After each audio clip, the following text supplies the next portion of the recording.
No te preocupes, lo dejaré seco, le dijo a su madre. A la mañana siguiente me entregó los papeles del divorcio, hasta que su abogado dijo, en realidad. Quizá quieras sentarte. Entonces le gritó a su madre, ¿qué has hecho? No oí abrirse la puerta principal cuando volví. Debió de ser la alfombra. O quizá estaba demasiado concentrado en las bolsas de la compra que se me clavaban en los dedos. La casa olía ligeramente a su perfume y al más leve rastro de vino. Pero fue el sonido de su voz lo que me hizo quedarme helado. Estaba a medio camino de la cocina cuando la oí en el salón, con el teléfono pegado a la oreja, riendo de esa forma petulante y prolongada que siempre tenía cuando hablaba con su madre de cosas serias. No te preocupes, lo dejaré seco, dijo, con un tono que destilaba satisfacción, como si acabara de pedir el postre antes incluso de que llegara la cuenta. Hubo una pausa, y luego la risita de su madre, cálida y aprobatoria, llegó débilmente por el aire. Buena chica. No tiene sentido dejar que se vaya con algo que valga la pena. Me detuve en seco, las bolsas de plástico mordiéndome las palmas. Una de las asas se rompió, y un cartón de leche cayó con un golpe sordo sobre la alfombra. Ninguna de las dos lo oyó. Retrocedí silenciosamente hacia el pasillo, hacia ese rincón ciego donde sabía que el reflejo del televisor no podría alcanzarme. Mi corazón latía con fuerza, pero no con pánico. Era algo más lento, más pesado, asentándose como acero frío en las entrañas. Mi primer pensamiento no fue la negación. Ni siquiera fue el dolor. Fue interesante. Interesante que estuviera tan confiada, tan absolutamente segura de que estaba jugando conmigo como si fuera una máquina tragaperras barata. Dejé las bolsas en el suelo con cuidado, asegurándome de no hacer demasiado ruido con el papel, y me permití escuchar un poco más. Hablaba de mí como si ya fuera un fantasma, una figura derrotada sobre la que podían hacer leña. Probablemente se quejará por el dinero, pero lo tengo todo cubierto, dijo. Para cuando se dé cuenta de lo que está pasando, todo estará hecho. No le quedará ni una silla en la que sentarse. Su madre tarareó como si estuviera aprobando una receta bien elaborada. Es mejor conseguirlo todo de una vez, querida. No le des tiempo a pensar. No esperé a oír el resto. Me enderecé, cogí de nuevo las bolsas y caminé hacia la cocina, haciendo un poco más de ruido que antes, para que supiera que acababa de llegar. Giró la cabeza cuando pasé por el salón, dedicándome una sonrisa casual y vacía antes de bajar la voz al teléfono. Esa noche, hizo un pequeño espectáculo. Estábamos en la mesa del comedor, ella con su bata de seda, una copa de vino tinto en la mano, y los papeles del divorcio pulcramente dispuestos delante de ella como un centro de mesa. Los deslizó hacia mí con la confianza de una mujer segura de haber ganado ya. Creo que esto será lo más fácil para los dos, dijo con ligereza, casi como si lo hubiera ensayado. Firma, y podremos seguir adelante. Sin dramas.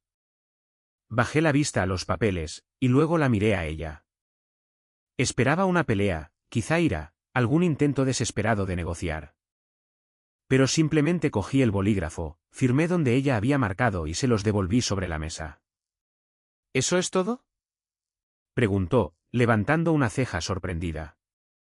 Eso es todo, dije, con voz firme, casi aburrida. Sonrió con suficiencia, echándose hacia atrás. Al menos eres lo bastante inteligente como para no alargar esto. Le devolví una pequeña sonrisa, casi educada, y luego me disculpé para subir las compras. Dejé el vino y los papeles atrás como si no fueran más que material para reciclar. Por dentro, mi mente ya estaba encajando las piezas, no con pena ni confusión, sino con la tranquila certeza de alguien a quien le acababan de entregar el libro de jugadas de su oponente. Ella creía que tenía la sartén por el mango. Creía que iba a dejarme seco. No sabía que el pozo que planeaba vaciar ni siquiera conectaba con mi agua. Y no sabía que yo tenía la paciencia justa para dejarla creer lo contrario. Entró en la cocina a la mañana siguiente con un brío en su paso, el pelo todavía húmedo de la ducha, esa pequeña sonrisa de suficiencia curvándose en la comisura de sus labios. Pensaba que se encontraría con un hombre destrozado, alguien que caminaba de un lado a otro, a medio afeitar, exigiendo explicaciones. En cambio, yo estaba sentado a la mesa, completamente vestido para el trabajo, bebiendo café y leyendo las noticias. Colocó el acuerdo firmado delante de mí como si fuera un estandarte de victoria. Podemos presentar esto hoy, dijo. No tiene sentido dejar que se alargue. Dejé mi café, me recliné en la silla y asentí lentamente. Claro, hagámoslo fácil. Ese destello en sus ojos, mitad sospecha, mitad deleite, me dijo que estaba recalibrando. Se había preparado para la resistencia, quizá incluso para una batalla legal. En cambio, le estaba entregando el guión que ella quería, recitando mis líneas sin dudar. La casa es tuya, dije casi con indiferencia. El coche también. Y nos repartiremos los ahorros, eso sí. Sinceramente, puedes quedarte con la cuenta conjunta. No la necesito. Por un momento, se quedó mirando como un gato que se ha abalanzado sobre algo demasiado rápido y no está seguro de si es una presa real. Luego sonrió, lenta y satisfecha. Al menos eres lo bastante inteligente como para no alargar esto.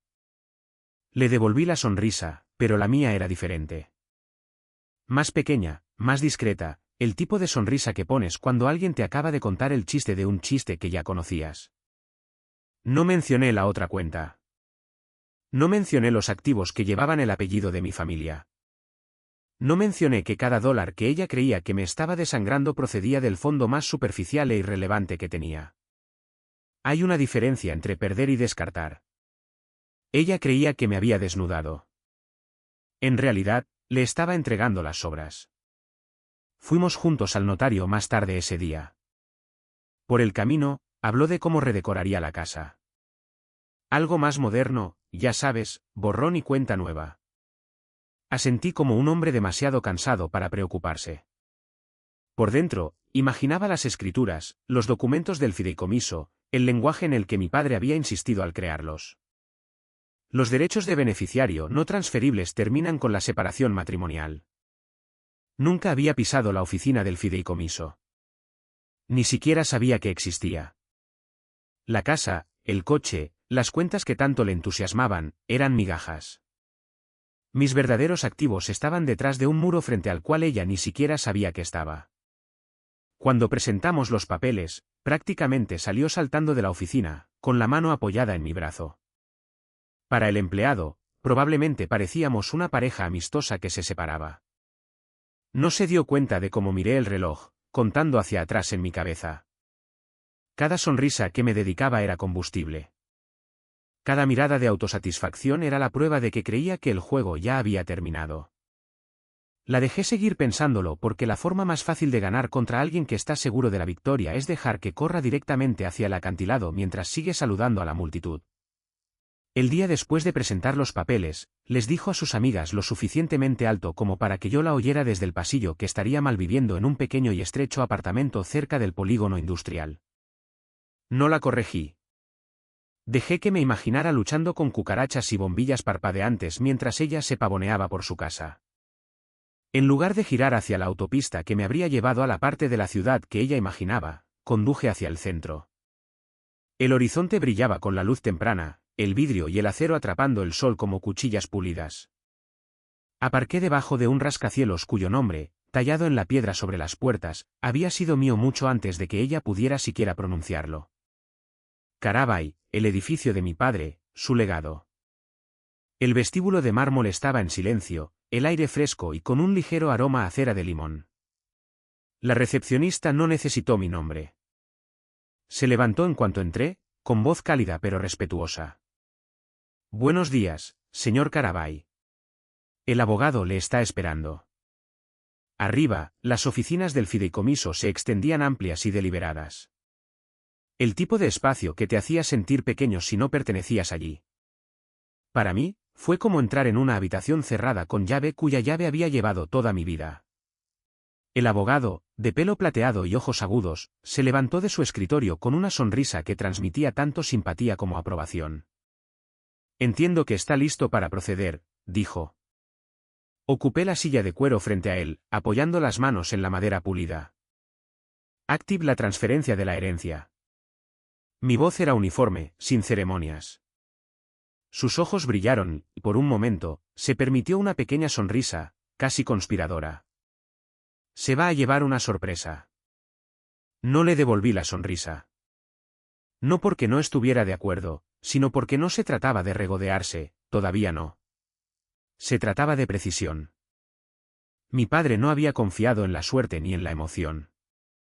Había confiado en estructuras, cláusulas, cerrojos herméticos. Yo simplemente estaba girando la llave.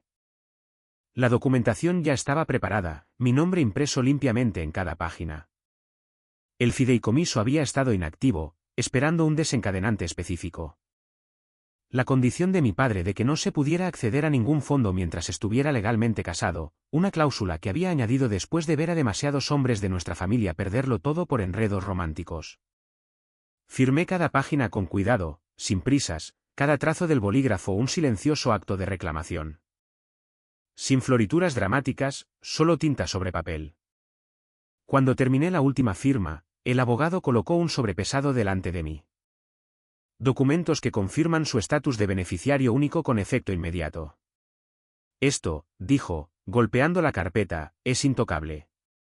Entidad separada, cuentas separadas, participaciones separadas. Podría pasarse el resto de su vida en los tribunales y nunca tocar un céntimo. Deslicé el sobre en mi maletín, su peso más simbólico que físico. Esto no era solo dinero. Era cada hora que mi padre había trabajado, cada riesgo calculado que había asumido, cada principio que me había inculcado sobre la previsión y el control. Mientras ella tomaba lattes y hojeaba catálogos de muebles, imaginando mi caída, yo estaba sentado en el corazón de una fortaleza que ella ni siquiera sabía que existía. Cada ladrillo había sido construido mucho antes de que ella entrara en mi vida, y cada ladrillo era ahora mío y solo mío. Cuando salí del edificio, el sol estaba más alto, las calles más concurridas. Pasé por un café y vi a una pareja riendo durante el desayuno. Ella y yo solíamos parecernos a eso antes de que me diera cuenta de que, a sus ojos, yo siempre había sido un blanco, no un compañero. Me subí al coche, ajusté el espejo y conduje hacia mi lugar temporal. No un apartamento, no una caja de zapatos ruinosa, solo un loft tranquilo con vistas al río, alquilado a nombre del fideicomiso, en algún lugar donde ella nunca pensaría en buscar, porque en su mente, mi mundo ya era pequeño. No sabía que, en realidad, acababa de expandirse más allá de su alcance para siempre. Ella eligió el restaurante, naturalmente, un lugar de moda en el centro con una iluminación melancólica y menús impresos en papel reciclado que parecían rescatados de un naufragio. Llegué temprano y me senté donde podía ver la puerta. Ella llegó 10 minutos tarde, con un vestido ajustado que decía que quería que la notaran. Joyas de oro, pintalabios perfectamente aplicado, el pelo con ese volumen deliberado de acabo de salir de un salón de belleza. Sonrió como la ganadora en una foto finish. Pensé que deberíamos celebrar que somos civilizados, dijo mientras se sentaba, deslizando su teléfono sobre la mesa boca arriba para poder ver la pantalla iluminarse. Una actuación.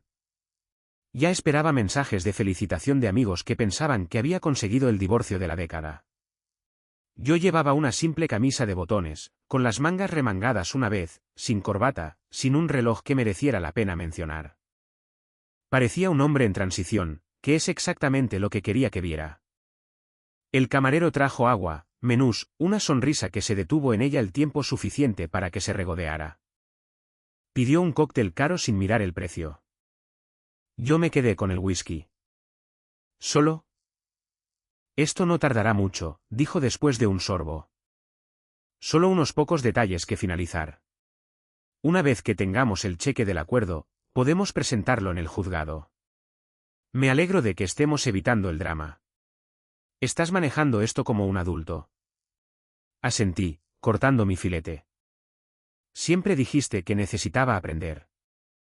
Sonrió con suficiencia, ensartando un trozo de pescado. Bueno, sobrevivirás. Tienes tu pequeño sueldo, y quizá encuentres a alguien que lo aprecie. Ahí estaba la puya. La crueldad casual disfrazada de broma. Quería ver una grieta en mí. Resentimiento, vergüenza, cualquier cosa que demostrara que todavía tenía el poder de herir. No se lo di. Simplemente mastiqué, tragué y dije, quizá. Se echó hacia atrás, observándome por encima del borde de su copa, buscando algo que no estaba allí. La dejé hablar de redecorar la casa, de hacer un viaje para despejarse, quizá de cambiar el coche por algo más deportivo. Cada palabra era una confirmación. Creía que los activos con los que se marchaba eran la suma de mi valor. No se daba cuenta de que le habían dado las sobras. Cuando llegó la cuenta, la cogí sin dudar. Pagué en efectivo, añadí una generosa propina que hizo que los ojos del camarero se iluminaran. Ella se dio cuenta. Por supuesto que se dio cuenta, pero no podía reconciliarlo. ¿Por qué un hombre que ella creía que estaba arruinado dejaba ese tipo de propina? Mientras nos levantábamos para irnos, le estreché la mano ligeramente en lugar de inclinarme para el beso en la mejilla que claramente esperaba. Buena suerte, dije, no con sarcasmo, sino con una tranquila finalidad que hizo que su ceño se frunciera por un segundo. En la acera, dudó antes de caminar hacia su coche. Estuvo a punto de preguntar algo. Lo vi en la forma en que sus labios se separaron, el ligero giro de su cabeza, pero decidió no hacerlo. Estaba demasiado metida en la historia que se había estado contando a sí misma, que había ganado. La vi alejarse, las luces traseras desapareciendo en el tráfico nocturno, y me dirigí en la dirección opuesta. Mis manos estaban firmes, mi mente ya en otro lugar. Ella pensaba que la cena era para atar cabos sueltos. Yo sabía que era solo otra escena en una obra que ella no se daba cuenta de que yo ya había reescrito. La mañana amaneció con esa quietud fresca que precede al momento en que el mundo decide si va a ser amable o cruel. Acababa de terminar de untar una tostada, la tetera todavía silbaba débilmente en el fogón, cuando mi teléfono vibró en la encimera. No era un número que reconociera, pero no necesité responder para saber de qué lado del tablero de ajedrez procedía la llamada. La ignoré. Al otro lado de la ciudad, ella probablemente todavía estaba en la cama cuando su abogado llamó. No se anduvo con rodeos. Le dijo que fuera a su oficina de inmediato. No, no podía esperar. No, no se lo explicaría por teléfono. Solo eso ya la habría desconcertado porque lo había elegido por su estilo tranquilizador. Si él estaba desconcertado, algo iba mal. Podía imaginármela corriendo, poniéndose un vestido, calzándose unos tacones, con el pelo recogido lo justo para sugerir control incluso cuando no lo sentía. Habría conducido un poco demasiado rápido, aparcado demasiado cerca del bordillo, entrado en esa oficina con paneles de madera esperando discutir firmas y fechas de cierre. En cambio, en el momento en que entró, allí estaba. Un sobregrueso de color crema colocado directamente en el centro de su escritorio. Membrete oficial. El apellido de mi familia grabado en la parte superior. ¿Qué es esto?, habría preguntado, intentando parecer casual. Él no sonrió. Solo le hizo un gesto para que se sentara. Ella se quedó de pie. Léelo, dijo, deslizándoselo hacia ella. Dentro había una notificación formal del fideicomiso familiar Carabay emitida por nuestro abogado. Detallaba línea por línea la activación de una transferencia de herencia a mi nombre únicamente, participaciones, cuentas, acciones de propiedades, carteras de inversión, todo por un total de más de 15 millones de dólares. Con efecto inmediato, la tinta de las firmas apenas estaba seca. Y junto a la sección marcada como beneficiarios, su nombre estaba conspicuamente ausente. Sin cónyuge, sin mención, nada. Su abogado observó cómo sus ojos se movían por la página, vio cómo se tensaba su mandíbula, cómo cambiaba su respiración a mitad de la lista. Llegó al final, leyó la fecha de entrada en vigor y se quedó helada. Esa fecha era el día después de que presentáramos los papeles. Finalmente, él se reclinó, exhaló y dijo, en realidad, quizá quieras sentarte. Me imaginé que agarraba el borde de la página con demasiada fuerza, las uñas clavándose en el papel. Esto no puede ser cierto, insistiría, quizá con una risa pequeña y quebradiza. Él no puede simplemente. Sí que puede, la interrumpiría el abogado, con un tono cuidadoso pero firme.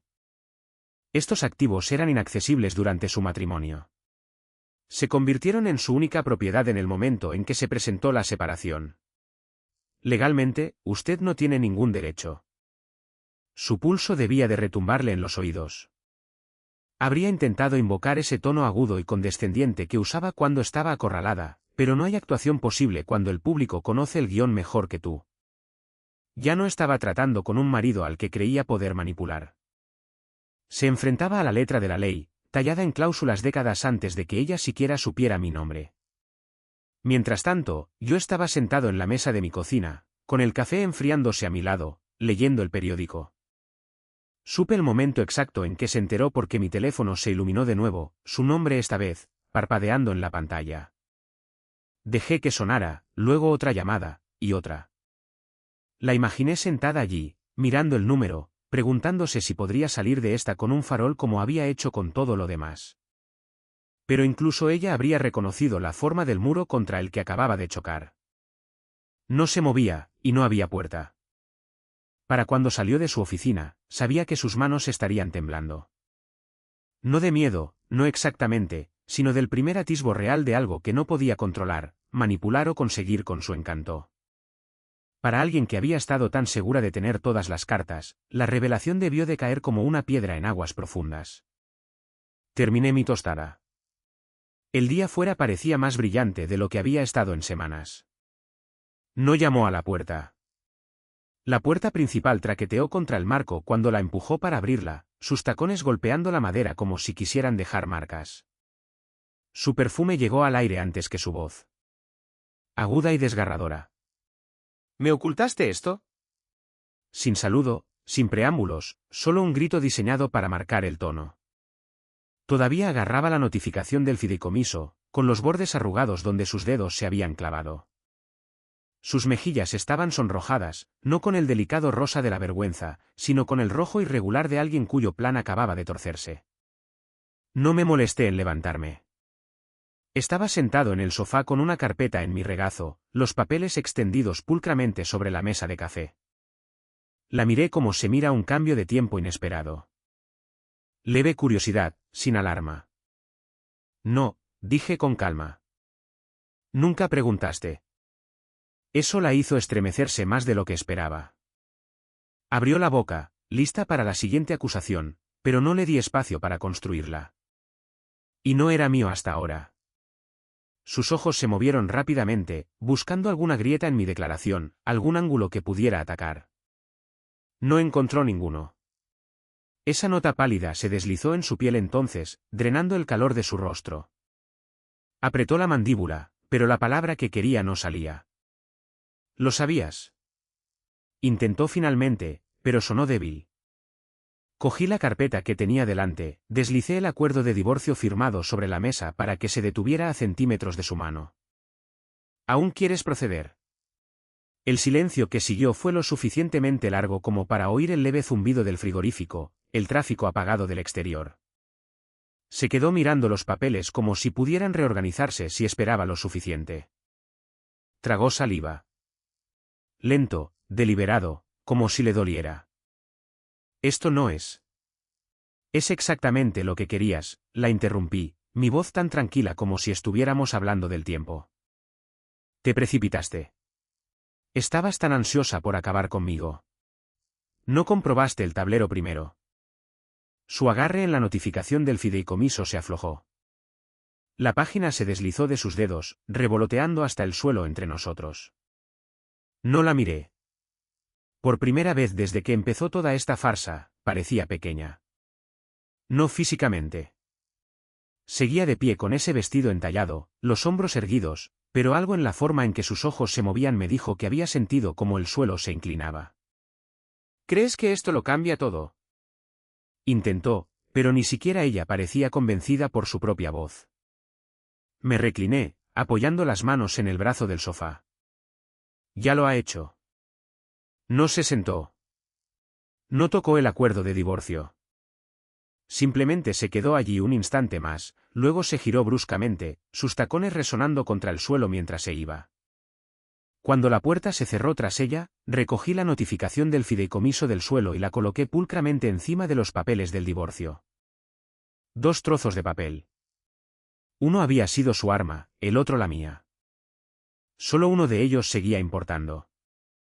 Era casi medianoche cuando recibí la llamada, no de ella, sino de alguien que había estado en la habitación, un conocido mutuo, del tipo al que le gusta ver el drama desarrollarse desde la primera fila y no puede resistirse a dar detalles a la otra parte. Están en casa de su madre, dijo. ¿Vas a querer oír esto? No tuve que insistir. Se lanzó directamente. Al parecer, después de dejar mi piso de alquiler en ese silencio pálido y de labios apretados, había conducido directamente a casa de su madre. No era de extrañar, su madre era la arquitecta de todo esto, la voz en su oído desde el principio. Pero esa noche, la conversación no empezó con una estrategia petulante. Empezó con ella paseando por el salón, sosteniendo esa notificación del fideicomiso como si fuera una prueba en un juicio que ya había perdido. Su voz era elevada, lo suficientemente aguda como para atravesar las paredes. ¿Por qué no me dijiste que esto podía pasar? Su madre, sentada rígidamente en el sofá, tomó un sorbo lento de su copa de vino. No debería haber importado. Lo presentamos rápido. No tuvo tiempo de mover nada. Fue entonces cuando su abogado, sí, lo habían traído para la autopsia, se aclaró la garganta. Ese es el problema, dijo. Al presentar y firmar tan rápido, se cerraron el acceso a cualquier activo que no fuera accesible durante el matrimonio. El fideicomiso era uno de ellos. Al parecer, la habitación se quedó en silencio. Mi conocido juró que podía sentir cómo la temperatura bajaba a través del teléfono. Su madre frunció el ceño, sin entender del todo. Pero queríamos evitar que ocultara activos. Lo hicieron, interrumpió el abogado.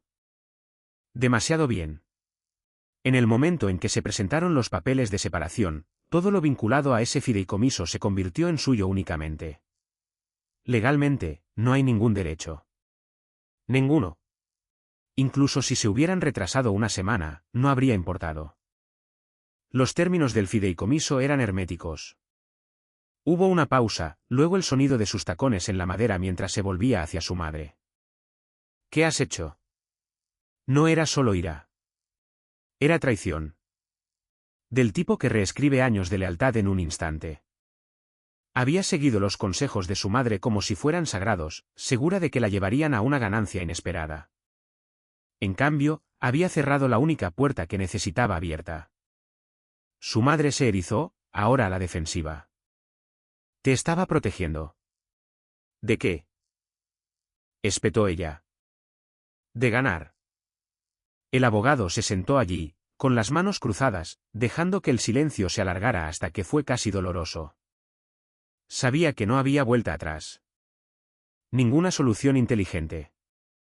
El fideicomiso había sido diseñado exactamente para este escenario, alguien de fuera tratando de entrar. Para cuando mi fuente colgó, podía imaginarlo claramente. Dos mujeres, una vez perfectamente alineadas en su plan para desangrarme, ahora de pie en lados opuestos de una grieta que ellas mismas habían creado. ¿Y yo? Estaba sentado en mi loft, bebiendo un café que se había enfriado, sin sentir ninguna urgencia particular. Habían hecho mi trabajo por mí. La aliada más leal que tenía acababa de convertirse en la razón por la que lo había perdido todo. A veces, las victorias más limpias no provienen de los movimientos que haces. Provienen de los errores que tus enemigos no pueden evitar cometer por su cuenta. Fue exactamente 7 días después cuando el diario de negocios de la ciudad llegó a los kioscos, lo que es más importante, a todas las bandejas de entrada importantes de la ciudad. Habían elegido una foto del banquete del fideicomiso de esa semana. Yo con un traje de color carbón, estrechando la mano del presidente de un importante grupo de inversión, con el horizonte visible a través de las ventanas del salón de baile. No estaba preparada para el drama, pero la imagen tenía peso. El tipo de foto que la gente recorta y cuelga en tablones de anuncios en oficinas en las que nunca admitirán que desearían trabajar. El titular lo mejoraba. Nuevo beneficiario único del fideicomiso familiar Carabay. Corto, conciso, imposible de malinterpretar. No tuve que preguntarme cuán rápido lo vio. El Business Journal tiene un boletín matutino, y sabía que estaba suscrita, se había jactado de ello cuando aún estábamos casados, como si fuera su canal personal hacia los peces gordos. Esa mañana, habría hecho clic en el correo electrónico esperando alguna historia sobre una fusión o un desarrollo de lujo. En cambio, habría visto mi cara, mi nombre y un número que no podía imaginar en su cabeza sin sentirse mal. A media mañana, su teléfono debía de estar vibrando hasta la combustión. Viejos conocidos, amigos casuales, incluso gente con la que no había hablado en años. Todos ellos enviando variaciones del mismo mensaje. ¿Renunciaste a eso? ¿Qué pasó? ¿No era esto tuyo también? Los que sabían más no preguntaron. Simplemente enviaron el enlace. Sin pie de foto, dejándola reflexionar. Las noticias se difunden de manera diferente cuando están impresas. Los cotilleos se pueden negar, tergiversar, descartar como fuera de contexto. Pero un titular, una foto, son permanentes. Esa mañana, la versión de la historia que había estado contando a su círculo sobre cómo había salido ganando en el divorcio murió impresa. Imagino que al principio intentó manejarlo, responder a algunas llamadas, darle un giro. Quizá le dijo a una o dos personas, oh, eso es solo dinero de la familia. Nunca lo habría tocado de todos modos, pero no se sostendría. La gente sabe cuando mientes para cubrir la humillación. Se filtra en tu voz. Por la tarde, dejó de contestar por completo. Amigos que solían publicar fotos con ella ahora se etiquetaban en comentarios sobre el artículo. Pequeñas bromas internas que eran de todo menos privadas. Esa noche, un contacto mutuo me dijo que había borrado 3 publicaciones diferentes en redes sociales en menos de una hora. Cada una un torpe intento de recuperar la narrativa. No importaba. La narrativa ya no era suya para contarla. La ciudad ahora tenía una versión limpia y oficial. Yo lo había heredado todo. Ella no tenía nada. No me puse en contacto. No me regodeé. El objetivo de dejar que la humillación haga su trabajo es permanecer en silencio mientras circula. Mi nombre se pronunciaba en salas que ella una vez intentó dominar. Y cada vez que surgía, venía con un recordatorio de lo que había perdido. Lo que había tirado creyendo que podía llevarse más. La imagen pública no lo es todo. Pero cuando alguien construye toda su identidad en parecer victorioso, la pérdida pública es una especie de exilio. Y para el final de esa semana, estaba exactamente donde la quería, aislada, inalcanzable y sin nada que decir que alguien quisiera oír. No tardó mucho en hacer su siguiente movimiento. La humillación en su mundo solo era tolerable si podía ser seguida por una historia de regreso, y esta vez pensó que los tribunales la escribirían por ella. Llamó a su abogado la mañana después de que saliera el titular del Business Journal, y para esa tarde, se había presentado una petición formal para reabrir el caso de divorcio.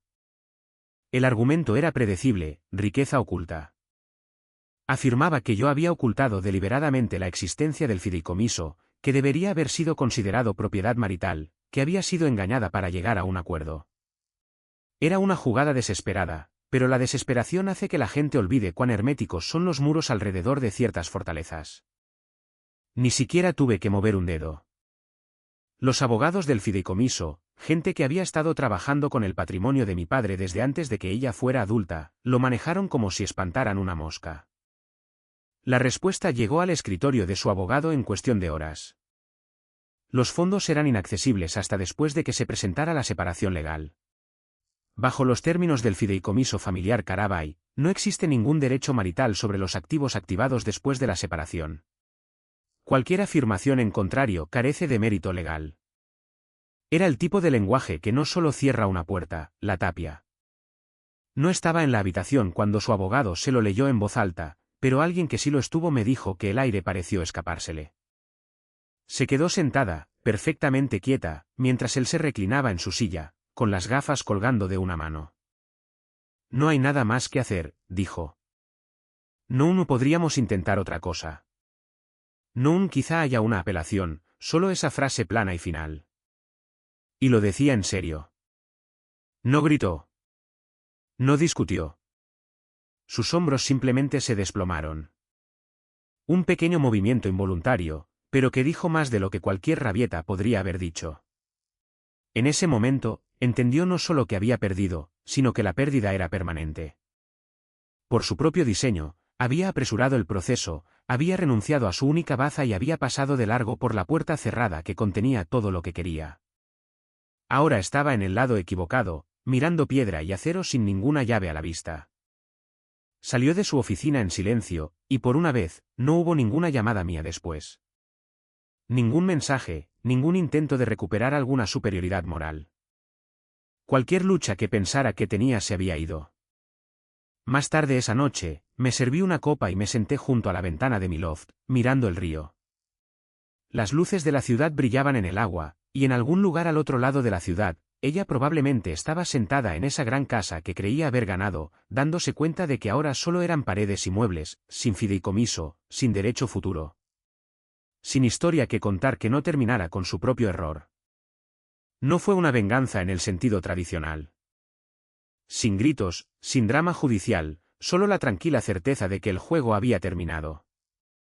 Y ella había sido la que se había dado jaque mate a sí misma.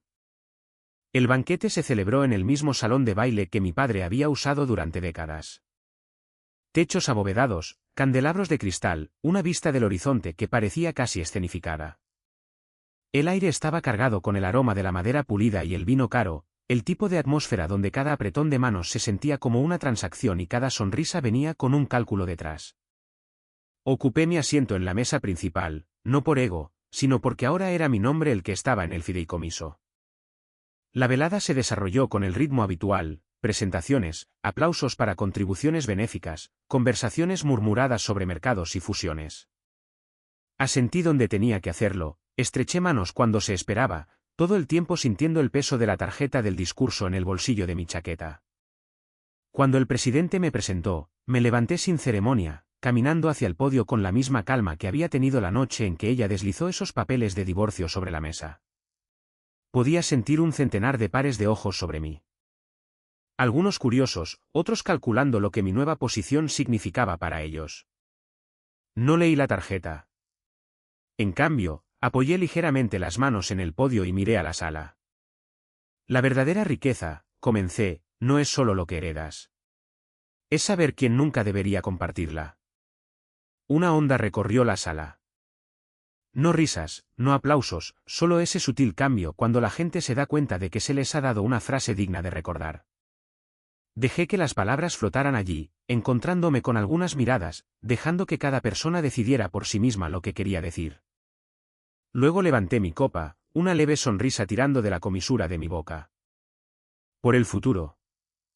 El brindis fue recibido con un cálido aplauso, pero mi mente no estaba en el tintineo de las copas ni en los asentimientos de aprobación. Estaba en otro lugar, al otro lado de la ciudad, en una cocina con poca luz donde sabía que ella estaría sola.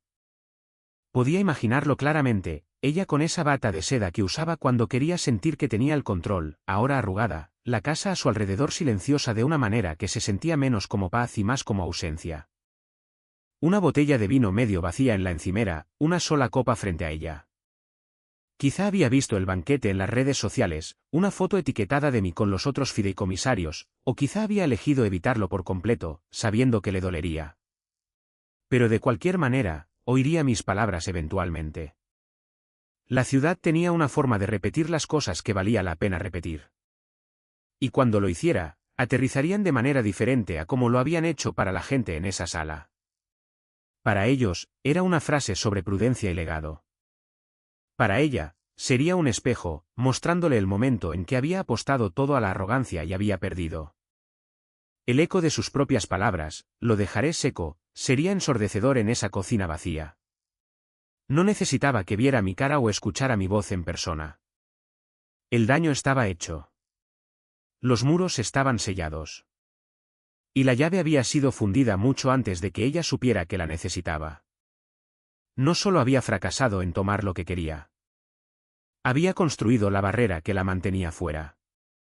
De vuelta en el salón de baile, volví a mi asiento. El murmullo de la conversación se reanudó a mi alrededor. Se discutían tratos, se planeaban futuros, se formaban alianzas. Me rellenaron la copa y tomé un sorbo lento, dejando que el calor se asentara. Al otro lado de la ciudad, ella estaba mirando a la nada, con una copa de vino en la mano, repasando cada elección que la había llevado a ese momento. Y la parte más satisfactoria no era que yo la hubiera vencido. Era que se había vencido a sí misma y no había nadie haciendo